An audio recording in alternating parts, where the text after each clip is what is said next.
What's the right way to set goals? I feel like this is a hard thing for many people, myself included. Setting goals, I think you need to set goals, I'd say 3 to 5 years out because most people will overestimate what they can achieve in a year and underestimate what the potential is. And so I always think about 3 to 5 years out, and I think about who do I need to become or who do I want to become in 3 years. And so I visualize myself physically, how I communicate, how I carry myself, how I walk, how I speak, like all these things. Like, who do I need to become to have the ideal life and the opportunities that are going to come with that? And level of fitness, how much money do I want in the bank, right? Those are the kind of things you need to think about. And once you have a very vivid idea of who that is, you start to realize, like, okay, in order for me to become that person in the future, I need to start making decisions on actions today that lead that way. Because anytime we make any kind of decision, even the small ones, like the meal that you're picking on your menu today, the food on the end of your fork, which decision is leading me to that future version of myself?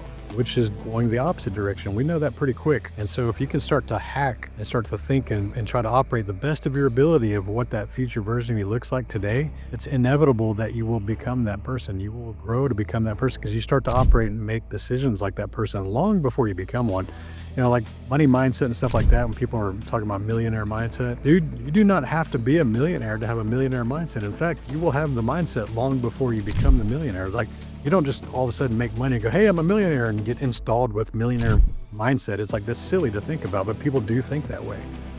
You have to build that mindset and those habits and the discipline and decision making, and then it leads to become that outcome. And so setting goals and things like that, I think you have to think further out and then just break it down. Okay, if in 3 years I want to do this, and what does it in 2 years look like? What do I need to be? Like, you just kind of connect the dots and then work backwards, and you'll eventually into your 1 year goals and your monthly goals and your weekly goals and your sometimes daily. It depends on the goals. Like, you don't have to go granular every day sometimes, but without that plan, it's just a bunch of dreaming and daydreaming that's never going to get you the result.